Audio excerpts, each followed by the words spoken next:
Alright guys, we're back. Alright, in today's video I'm going to show you what I do to maintain and keep the 20-gallon looking the way it does. Alright, let's get into it. Alright, so daily maintenance. My daily maintenance now on this tank is clean the front glass off and feed. Alright guys, so here I am in front of the tank. Now this is how I maintain my 20-gallon. I come in, I take this off, I made this. You guys have seen stuff like this before. This is just like veil material and window frame. Then I have to take all this stuff off.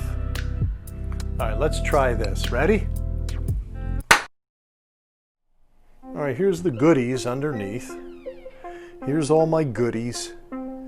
I keep my dry food in here, not my bio. What the heck do I call it now?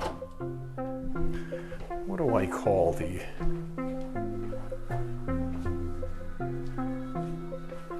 What do I call it? This stuff. I keep this hatchery diet in here. So, all right. Oh, and I keep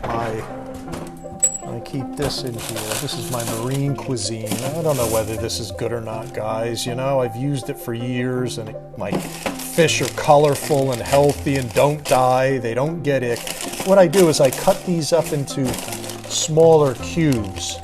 These are half cubes, and I feed all my tanks 1/2 cube between all the tanks.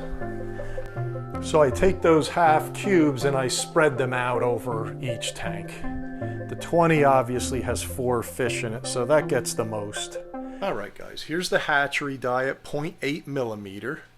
That's mainly for the mandarin. And the zoanthids love this stuff when it floats in, they love it. And here's the frozen food. I just put a little water in this, pour it in here, I let it sit off to the side a little till it melts. I give a tiny bit up top, give a little over there to the pajama cardinal, and then the rest goes in there. All right? All right, guys, I talk about this in my other video. I pour the contents of this through the shrimp net. You know, in the sink, or now I do it in this to get rid of the excess juices and stuff, and then I just touch the top. I already fed once. I just touched the water so it comes in like that. This is the second time. It's about 2 minutes ago. Now I'm turning off my MP10. I use this turkey baster. I go in with the turkey baster just to get this stuff down a little further towards the zoanthids. Paleos love this stuff. So that's how I feed, guys. Every day. Sometimes I skip a day. Sometimes I skip 2 days. And on vacation, I skip a week. Coral amino. When I first started it, I was doing it every day. 8 drops. But that all depends on your bio load, how many corals you have in there. So follow the directions and you're good on this. That's daily feeding for me, guys. What else do I do in there? Refugium. Refugium I'm not doing anything with. You know, initially I would pull a little bit out, but what I've noticed, and I did a video on this too, I don't use the refugium solely for nitrate reduction. I use it for let all the bad stuff that you don't want in your main display grow in there. There's hair algae in there, there's Aiptasia in there, there's all sorts of stuff. I only pull out the chaeto when it really builds up and packs. I'd like to say before we get too far into it that all the live rock in this tank was already cycled. I got it from Fish Guy Mike. Some of you guys know him. I refer to him and go to get stuff from him. And it was all cycled. However, I didn't just throw it in the display tank, even from his place. I brought it home, put it in a separate bucket, and it was probably 2 to 3 weeks that I just observed it. During that time, you can see what crops up, like The biggest thing is Aiptasia, or things that you don't want to put in your display that down the road can cause major problems. First thing I did with this tank was I put the light on it. Same setting I have now, which is 70% now all the way across on the two blues. Cool white is 70%. UV and the violet are up to 100. But my photo period was short. I think initially it was about 4 hours long, daily.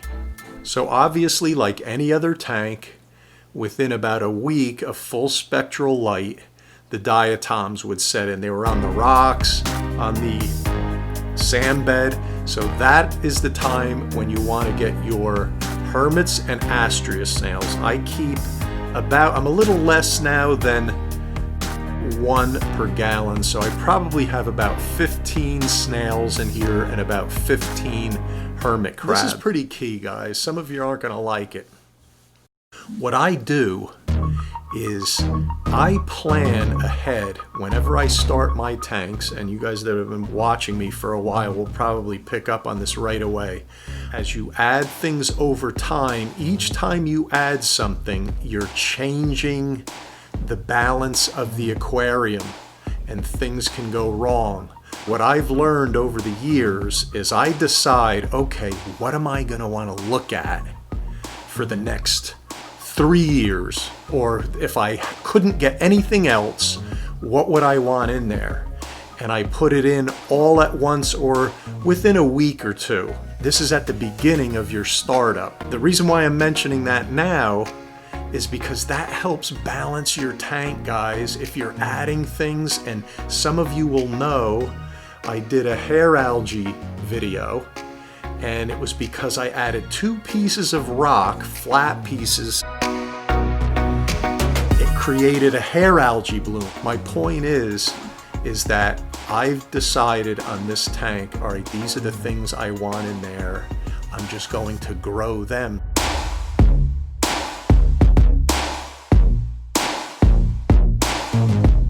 So I also dose in this tank. I dose 2-part. I have a video on this too. I do 10 mils of each calcium and alkalinity, and that's divided over. Here's my 2 containers of calcium and alkalinity, and here's my pumps. Maintenance on these are minimal. 2 time periods. I do it at like 11 p.m. at night when the lights are off, and I do one 5 in the morning. So the pumps come on at 11 and 5. Here's my tests up here.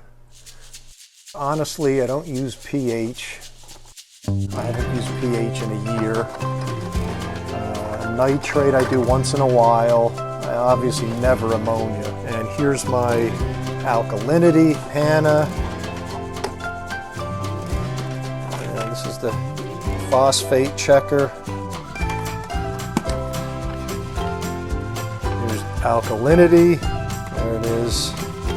And I'm not doing these too much either anymore, guys. I've been using this calcium test when I use it also. It was a little complex for me at first, but it's worked out pretty well. So I use this when I test for calcium. And if you're starting a tank, I always test in the beginning. Every week I'll test to see if there's any changes. Obviously, if you're cycling a tank, you have to test. It takes about 6 months to a year to dial in your tank, guys, to get it to a point where you don't have to do much of anything to maintain it except what you've already started, and just be consistent. So my water changes every other week. My dosing continues. I don't have to touch that. That's auto dosing. Makeup water, ATO, that's automatic. I don't have to touch that. And I clean the front glass off. So it's really clean the front glass off. So really, it's clean the front glass off, feed, and okay, maintenance of pumps. I take the MP10 out every, I don't know, maybe second month when I start to see a lot of coralline growing on it, or I see algae kind of blowing off the front of it. So I take it out and I brush it off. Inside the tank, Honestly, I've waited for them to stop before I remove and clean it because it's a pain in the you-know-what. So, I might add too, part of my maintenance is because I'm always here. So for example, when I say I never take the return pump out until it stops, I wouldn't do that if I wasn't here all the time. You wouldn't want your return pump to stop while you were gone for a week or whatever. So usually before a vacation, I'll do it then, you know, so I know everything's copacetic before I leave. By not doing a lot of additions and changes with your tank, it really limits what problems you can have. So now you're down to water change, feeding, and maybe cleaning, and that's it. And that brings us to water change. I was doing weekly water changes of about 5 gallons on this for the longest time. And as time went on, whether the growth of everything in the tank required more nitrate, and I also did a video on this about how nitrate works in the tank. You know, if you have 0 nitrates, it doesn't mean that your tank isn't absorbing a lot of nitrate. What it means is the inhabitants in the tank are taking all the nitrate up so you don't have excess nitrate in your water column. I'm doing 5 gallons every other week, so every 2 weeks I'm doing a 5-gallon water change. Skimmer, I forgot to say skimmer. Weekly, you know, you want to clean the top here and clean anything that prevents the skimmate from going down and over into your collection cup. I've been going once every 2 weeks because that's when I'm changing water now with this. Let's see. What else? When I water change, I vacuum the sand bed. And I was going to mention this before and I forgot. If you don't have enough critters, as they say, which nobody does. Here comes an opinion. Nobody does. If you're keeping a sand bed, it's only a matter of time before it builds up and has phosphate in it. I had to say it. I'm sorry. Sand beds are beautiful and I really love them and I would keep one, but you have to vacuum it. Forget about things eating stuff. And as soon as I started to vacuum my sand bed, my phosphate substantially dropped. It went from 0.5, it went to 0.2. Then I did it a few more times and it got to 0.1 and I said, everything looks beautiful at 0.1. I'm gonna leave it there. And I did do lanthanum a couple times when I was chasing the old number to get to 0.03. And when I got to 0.03, I noticed my tank didn't look that great. So I let it creep back up. Now I'm around 0.15 on this, and I think it looks just the way I want it. All right, so I hope this was enough. I probably forgot stuff. Anyway, new viewers, glad to have you. If you've gotten this far, you might as well subscribe. Old viewers and subscribers, thanks for sticking it out with me like usual. All right, so if I did forget anything or you have any questions, guys, leave them in the comments section below the video, and I'll try to get to them on Wednesday. Have a great day, and I'll see you next time. Take care now.